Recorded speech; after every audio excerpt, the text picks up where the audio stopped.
પેલો ચોળીના ફૂલડા તમને દેખાતા જ હશે, એકલા ફૂલડા જ દેખાય છે અને તમે જોઈ લો ચોળી પણ ખૂબ જ આવી છે. હવે ચોળી પણ વીણવી પડશે.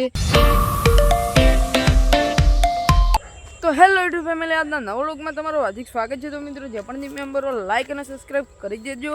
તો મિત્રો તમે જોઈ લો સવારમાં ખરા તાપના પૂળા વાળ્યા છે અને તમે જોઈ લો કાહણાનો ઢગો. તો મિત્રો આજે તો ઠેસર લાવવાનું હતું, કારણ કે મજૂર ના મળ્યા તેટલા માટે આજે ઠેસર ના લાવ્યું. અને મિત્રો ટ્રેક્ટરની બેટરી હતી તે ડિસ્ચાર્જ લઈ ગયા હતા ચાર્જિંગ કરાવવા માટે. તે સોમવારે મળશે તો હું તમને વ્લોગમાં બતાવીશું, તો તમે વ્લોગમાં જોઈ લેજો. બેટરી ચાર્જિંગ કરવા મૂકી હતી તે સોમવારે લાવવાની છે. તો મિત્રો તમે જોઈ લો પૂળા પણ વાળી દીધા અને હોકા પણ કરી દીધા છે, તમે જોઈ લો. અને મિત્રો તમે જોઈ લો અમારા કાકાને પણ આજે ઠેસર આવ્યું હતું, બાજરી લઈ લીધી હતી. તો મિત્રો તેમની બાજરીનો વિડીયો નહોતો ઉતારે, કારણ કે પૂળાવાળામાં પડ્યો હતો તેટલા માટે. તો મિત્રો હવે કાલે ઠેસર આવશે તો હું તમને વ્લોગ બનાવીને જરૂર બતાવીશ, તો તમે વ્લોગમાં જોઈ લેજો. કાલે ઠેસર આવવાનું છે તે, અને બાજરી પણ સારી જ છે, તમને બતાવું. તો મિત્રો તમે જોઈ લો બાજરી પણ સારી જ છે. તો મિત્રો ખાલી આટલા ખેતરની આટલા કામના નીકળ્યા છે, ખાલી આટલા ખેતરના. અને તમે જોઈ લો ગોગ મહારાજનું મંદિર, અને આ બાજરી પણ હવે પાકી ગઈ છે. હવે થોડાક સમયમાં આ બાજરીને પણ વાટવાની જ છે. તો મિત્રો મારા કાકાને કેટલું લણવાનું છે તે બતાવું, અને ચોળી બતાવું, અને ગવાર બતાવું. તો મિત્રો હાલ ચોળીના અતિશય ભાવ છે, 130 રૂપિયા કિલો. અને હવે ચોળી પણ વીણવા આવી જશે 3-4 દિવસમાં. ચોળી પણ આવી છે ખૂબ જ.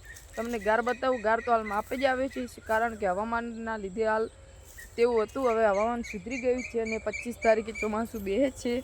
અંબાલાલની એવી આગાહી છે. તો મિત્રો હું તમને ચોળી અને ગાર બતાવું, તો તમે વ્લોગમાં જ જોઈ લો ચોળી અને ગવાર. તો મિત્રો તમે જોઈ લો આજે ગવાર, તમે જોઈ લો ક્યાંક ગાર વીણવા આવે છે, અને પરમ દિવસે અને કે કાલે વીણવો જ પડશે ગવાર.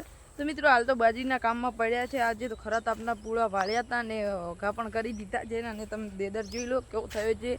હાલ સાંજે જઈને હજી નાહવું છે અને દૂધ ભરાવા પણ જવાનું બાકી છે હજી.